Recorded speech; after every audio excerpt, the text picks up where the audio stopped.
Greetings, system failure listeners. Nate here with your weekly essay read. This one entitled Hedge Maze and subtitled A Secret Challenge from the Magical Bankers of Florence. The Medici of Florence. The Italian Renaissance was not a random flowering of artistic talent.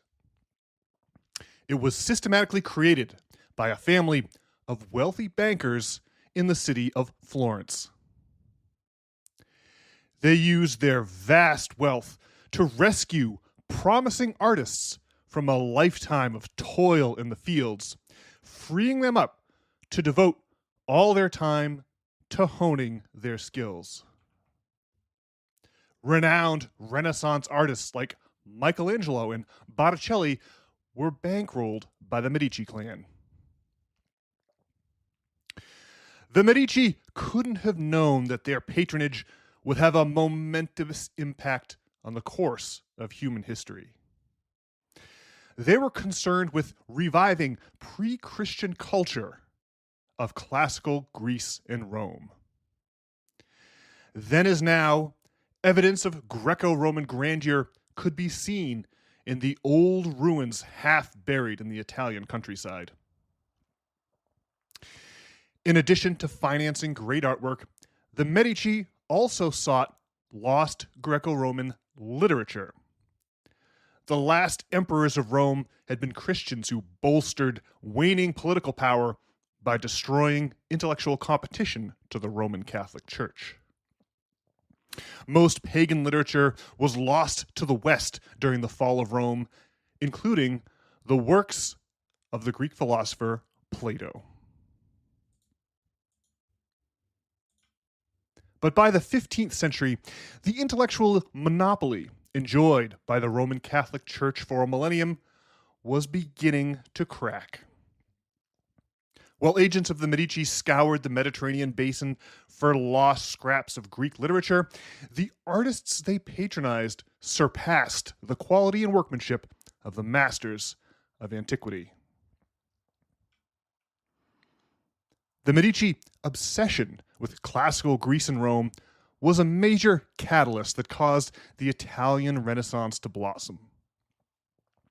That's why, when the Medici designed a hedge maze for their Boboli gardens, they chose authentic Roman statues of the grain goddess Demeter to mark both the start and the finish. Alchemy. Magic is the notion that we are not mere observers of reality, but also creators of it. When we sleep, our brains simultaneously create and experience environments that seem every bit as real to us as our waking lives do. The magical view is that real life is like a dreamscape, where the act of observation is also an act of creation. Some of the oldest suspicions about reality come from the ancient Greek mystery schools, where psychedelic drugs were once consumed. The most famous of these mystery schools was Eleusis, where, for 1,000 years, the motherly grain goddess Demeter was worshipped by initiates drinking a mysterious beer-like substance. Recent archaeobotanical evidence suggests that psychoactive ergot was in the beer used in the rites of Demeter. Psychedelic substances perturb reality, like a stone dropped into a still pond perturbs the reflection on its surface. That's why initiates into these mystery schools often came away with the impression that reality is really a mutable product of the mind. They called this insight, quote, being saved. The Greek philosopher Plato was an initiate into multiple mystery schools. It's no coincidence that he wrote about reality as if it were an illusion, likening it to shadows on the wall of his famous allegorical cave. Plato's pairing of an imperfect, observable universe with a perfect, hidden realm became immensely popular in the centuries after his death. During the late Roman Empire, his dualism informed the Christian conception of heaven.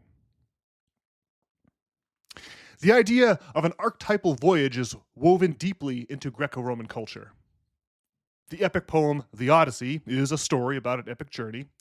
The myth of the motherly grain goddess Demeter is about her descent into the underworld to rescue her kidnapped daughter. And in the twilight of the Roman Empire, the idea of an epic ascent between Platonic realms spawned a smorgasbord of competing dualistic philosophies. From among this Platonic bouquet, the last emperors of Rome selected Christianity as the state religion of their dying empire. Rival Platonisms like Gnosticism and Hermeticism became heresies, and their literature was lost or destroyed in the violent crackdowns of the 4th century AD. The Corpus Hermeticum is the literature associated with the Hermetic movement of that era. Much like the Christian Bible, the Hermeticum is a compilation of books. It contains quotes like the following: "If then you do not make yourself equal to God, you cannot comprehend God, for like is known by like. Leap clear of all that is corporeal, and make yourself grown to a like expanse with that greatness which is beyond all measure. Rise above all time and become eternal, then you will apprehend God." Though its language evokes the Greco-Roman archetype of a transformative journey, Hermeticism was wholly unpalatable to the Roman authorities. During Rome's twilight, the Roman Catholic Church established a spiritual monopoly on access to the divine that endured throughout the Middle Ages. But the Hermetic injunction to become godlike posed a direct threat to that monopoly. The Church preferred to keep its flock in a state of spiritual dependence.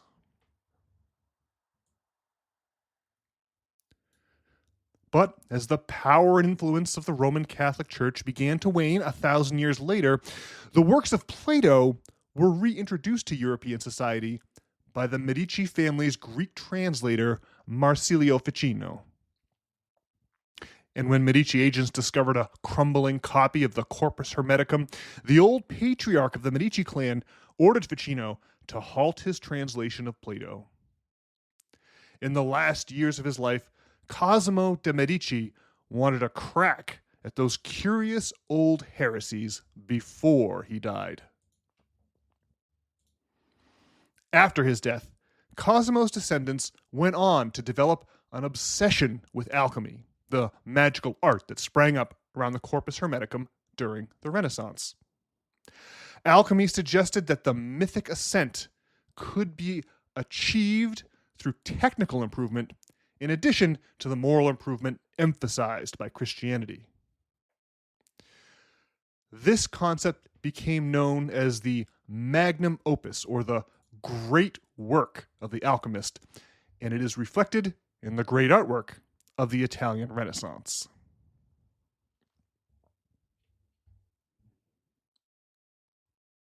Palazzo Pitti. The Medici kept tablets full of strange alchemical artifacts like hairballs and narwhal tusks. They ground up gemstones and drank the powder for magical health benefits. And they designed a vast hedge maze as a physical homage to the Greco-Roman notion of a transformative voyage or alchemical journey. The Medici hedge maze is located behind Palazzo Pitti, one of Florence's most imposing addresses. The palazzo served as the Grand Ducal Palace of Cosimo's descendants. Visitors to Florence can still enter through its towering facade, make their way through the courtyard where the very first opera was staged in the year 1600, and finally emerge into the Boboli Gardens where the Hedge Maze is located. Though the power of the Roman Catholic Church had declined considerably by the time the later Medici constructed the maze, magical arts like alchemy remained dangerous heresies, especially during the dark days of the Inquisition. Legend has it that the Medici used this hedge maze to test the fluency of visitors to Palazzo Pitti in the heretical ideas of alchemy. A certain level of facility with magical arts was needed to understand the geometry of the hedge maze's layout. But most visitors to Palazzo Pitti still admire its lush gardens without ever understanding their titanic historical significance. Conclusion. The Medici gained their position of prominence within Florentine society by being exceptionally clever. It was they, for example, who popularized the double-entry bookkeeping method that remains the gold standard in accounting to this day. But the hedge maze they built at Palazzo Pitti was their cleverest stroke of all. It's a subtle celebration of the decline of church power in the introduction of refreshing new intellectual currents in European society that had lain dormant since the fall of the Roman Empire. The Boboli Gardens are commemorative not only of the broader Italian Renaissance, but also of the forgotten role of magic in the scientific revolution that displaced church authority and drove the Industrial Revolution.